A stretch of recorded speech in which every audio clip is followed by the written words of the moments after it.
책의 걸 보면서 한번 같이 정리해 보시고 다시 이것 좀 정리해 보도록 할게요. 자, 기술적 특성. 첫 번째, 생산 기간이 길다라고 되어 있습니다. 생산 기간이 길다. 목재가 아시겠지만은 한번 심으면은 바로 우리가 뭐 공장에서 찍어듯이 바로 나오는 게 아니에요. 어떻게 한다? 10년을 기다려야 되고 20년을 기다려야 되고 되게 장기간 기간을 기다려야 됩니다. 그런 시간을 가져야 되고, 그래서 생산 기간이 길다, 생산 기간이 장기간이다라고 보통 보시면 됩니다. 자, 두 번째는 후기림 조성 등의 재생산 가능한 자원이다라고 되어 있습니다. 그러니까 소비, 우리가 일반 공산품, 그러니까 예를 들어 공장에서 나온 공산품을 예를 들어서 쓰고 나면 소비의 개념으로서 쓰고 나면 끝나요. 쓰고 나면 끝나는 개념이지만 산림의 기술적 특성으로 봤을 때는 이게 뭐다? 소비가 끝이 아니다. 요런 거를 심음으로써 다시 같은 지역에 조림 같은 걸 하잖아요. 결국 재생산이 가능한 그러한 자원이다. 뭐 그런 측면도 있겠고 재활용도 가능하다는 측면도 있기 때문에 다양하게 재생 가능 자원이라고 보통 말을 합니다. 그래서 자, 세 번째, 자연 조건의 영향을 많이 받는다. 이게 뭐 항상 이제 기술적 특징이기 때문에 공장이랑 많이 비교를 하지만은 공산품은 그냥 찍어내는 대로 그냥 나가면 끝이에요. 하지만 이 나무라는 것 자체가 외부에 나가 있고 생물이기 때문에 자연 조건의 영향을 많이 받습니다. 그러니까 환경, 뭐 지력 이런 것들이, 그래서 인간이 조절할 수 있는데 좀 한계가 있죠. 뭐 물건을 그냥 제조하는 데 있어서는 공장에서 우리가 이게 조금만 나사를 조절한다든지 속도를 조절한다든지 해서 얼마든지 그 제품의 품질에 어떤 영향을 우리가 스스로 줄 수 있지만, 나무라는 것 자체가 어쨌거나 외부에 있고 생물이고 환경에 영향을 받기 때문에 우리 인간으로서의 자력으로도 좀 조절하는데 그 한계가 있다. 그래서 자연 조건에 더 영향을 많이 받는다. 자, 네 번째 보시면 수확에 대한 결심 및 시기 등이 일정하지 않다라고 되어 있는데, 결심 및 시기, 이게 생물이기 때문에 그런 것도 있고 환경에 영향을 받기 때문에 그런 것도 있지만 환경적, 유전적 요인들이 많은 영향을 준다.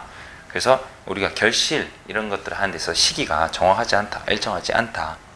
자, 다섯 번째 보니까 기후 및 지력에 대한 요구도가 낮다라고 되어 있는데, 이게 무슨 의미냐면 농업 같은 경우에 어떤 우리가 뭐 채소라든지 아니면 벼 같은 거를 생산하는 데 있어서 엄청나게 많은 양분이 필요하고 물이 필요하고, 그리고 환경, 우리 여름 되면 막 가뭄이 일어나면은 나무가 말라주고 이런 소리는 안 해요. 벼가 마른다고 하지. 그 뭐다? 농업과는 다르게 환경에 대한 어떤 적응도가 있는 수정도를 심었기 때문에 그 영향이 적다, 요구도가 낮다라고 보시면 되겠습니다. 자, 마지막으로 보시면 수목의 보호 및 무육에 대한 노력이 적게 든다라고 했는데, 이거는 어느 정도만 우리가 갖춰져 있는 산림을 보면은 자기들 스스로 자라고 스스로 그 가지 낙지를 한다든지 좀 더 크기 위해서 스스로 노력하고 있어요. 나무들 자체가. 그러니까 인간의 손이 그렇게 많이 필요하지 않다. 수년 기다리고 수십 년 기다리는데 계속 보고 있는 게 아닙니다. 그냥 얘들 스스로 어느 정도 자라서 우리가 충분히 활용할 수 있는 그런 조건이기 때문에 뭐다? 무육에 대한 노력이 적게 든다. 그게 이런 것들이 뭐다? 기술에 관련된 기술적 특징이라고 보시면 되겠습니다. 자, 그리고 밑에 보시면 이제 경제적 특성이 나옵니다. 경제적 특성. 자, 경제적 특성을 보니까, 자, 첫 번째부터 보면 말 그대로 경제와 관련된 내용이라고 생각하시면 돼요. 특징이라고 보시면 되는데, 첫 번째, 생산 기간이 긴 만큼 자본 회수고 역시 장기적이다. 자, 생산 기간이 길다는 거 위에서도 언급했지만, 그러니까 뭐 나무를 심고 나서 우리가 이 나무를 잘라서 사용하는데 팔다든지 잘라서 사용해서 자본으로 만드는데 정말 오랜 시간 기다려야겠죠. 수년을 자란 동안 기다려야 되니까. 그래서 자본 회수 역시 장기적이다. 뭐 벌채 같은 경우에 뭐 20년이든 80년이든 우리가 뭐 정해놓으면 그렇게 기다려야 하기 때문에 오랜 시간이 소비되더라. 자, 두 번째, 무게 및 부피가 재화에 다닌다.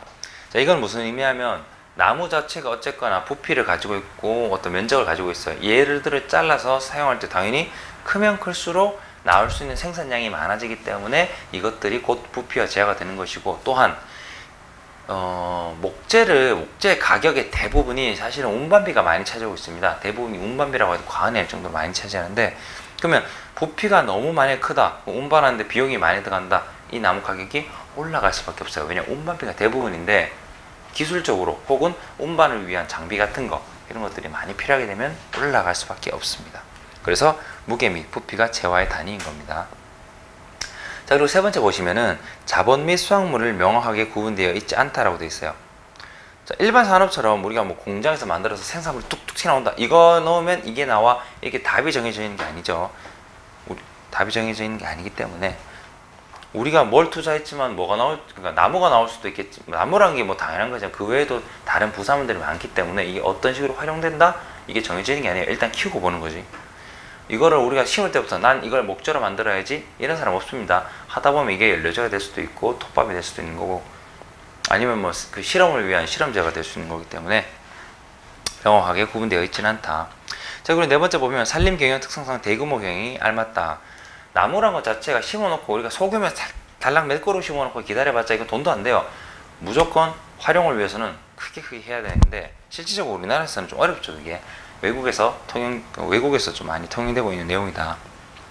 다섯 번째, 노동에 있어서 농업 대비 계절적 제약이 적은 편이다.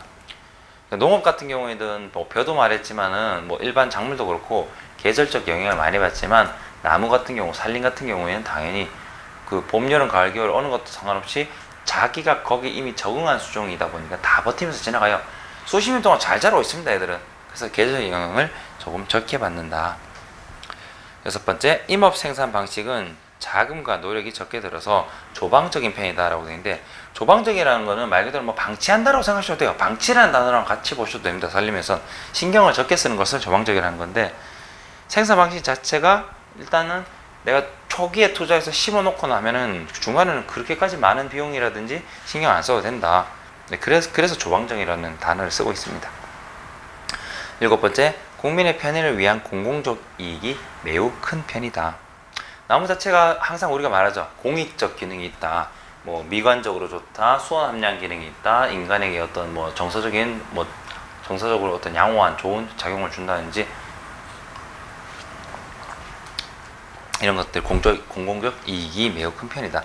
자, 그래서 이런 식으로 기술적 특성과 경제적 특성, 이 두 분야는 반드시 구별해서 암기를 하셔야 됩니다. 자, 그래서 경제적 특성에 대해서 다시 한 번 더 보도록 합시다. 자, 키워드 자본 회수가 장기적입니다. 그리고 무게 및 부피가 재화의 단위가 되고 있습니다. 자, 그리고 자본 및 수확물의 어떤 구분이 경계가 명확하게 있지는 않습니다. 그리고 대규모 경영에 적합한 것입니다. 자, 그리고 계절적 제약은 적은 편입니다. 자, 그리고 임업 생산 방식과 자금과 노력이 적게 들어갑니다. 뭐다? 조방적인 편입니다. 자, 그리고 국민의 편을 위한 공공적 이익 역시 큰 편입니다. 그래서 문장식으로 다 외워놓으시면은 다 이렇게 익히면 좋겠지만은 키워드를 남겨서 암기에 조금 더 도움이 되도록 합시다. 자, 경제적 특성, 자본 회수가 장기적이다, 무게 및 부패가 재화의 단위다, 대규모 경영에 알맞고 계절적인 제약이 적고 조방적인 편이고 공공적 이익이 매우 큰 편이다. 이것이 뭐다? 경제적 특성을 차지하고 있더라. 자, 다음 내용 보시면은 이제 아래쪽 이어서 볼게요. 산림 경영의 생산 요소라고 있습니다. 생산 요소. 자, 뭐가 있을까? 산림을 경영하는데 생산을 위해서 우리가 뭐 사람이 필요하겠죠. 일단은 나무를 잘라야겠고, 그럼 기구가 필요하고, 노동이 필요하고, 이 사람이 움직이는데 또 필요한 기타 자금들도 필요할 것이고, 이걸 옮기기 위한 뭐 자동차니까 뭐 기기비가 필요하겠네, 운반비가 필요하겠네. 이런 것들이 전부 다 뭐다? 생산 요소가 됩니다. 자, 그러면 대표적으로 첫 번째부터 보시면 산림 노동이 있습니다.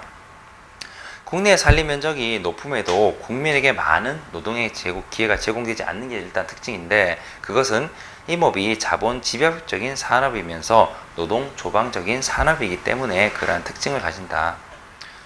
우리나라 산림 면적이 60-70% 차지할 정도로 많이 있지만은 생각보다 노동의 기회는 많지 않은 편이다. 자, 두 번째, 임업 노동은 넓은 면적에 대한 작업이기에 관리 감독이 어렵다.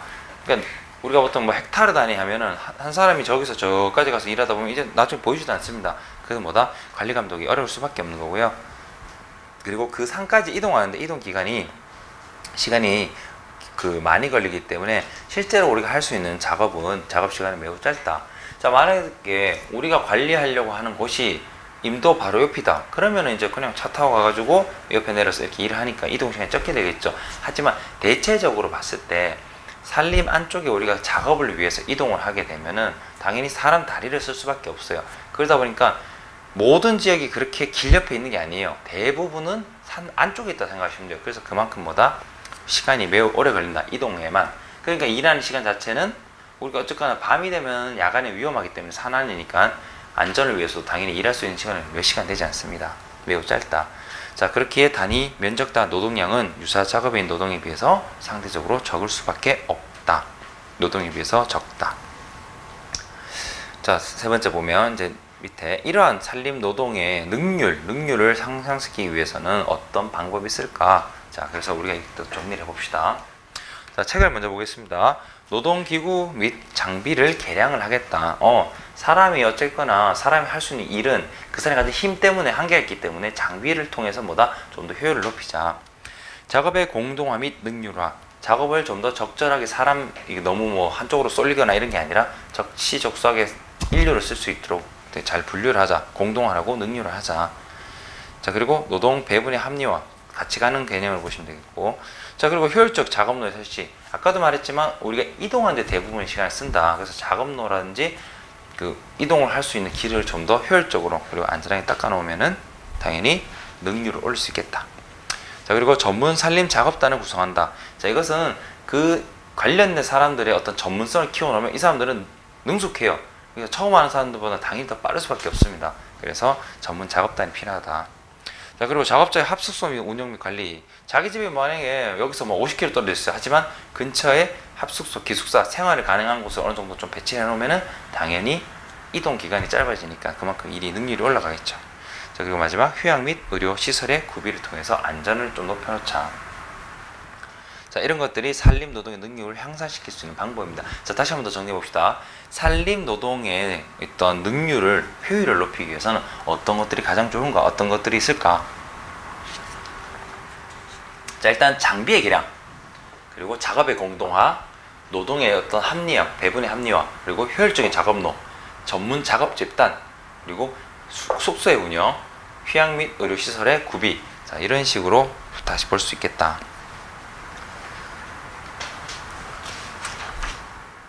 자, 일단은 산림의 경영 4파트 처음 들어왔기 때문에 조금 생소할 수도 있겠지만은 지금부터는 기본 이론과 정의가 많이 나올 겁니다. 그 필수적인 내용이 많기 때문에 여러분께서 반드시 암기를 하셔야 되고, 그래서 이번 시간에 일단은 초반인 만큼 여기서 일단은 정리를 해서 이전에 있던 이론에 대해서 깔끔하게 좀 암기 및 정리를 하시면 될 것 같습니다.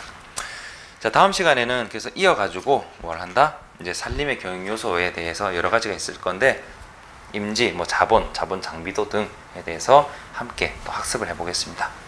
예, 긴 시간 수고 많으셨고 다음 시간에 뵙도록 하겠습니다.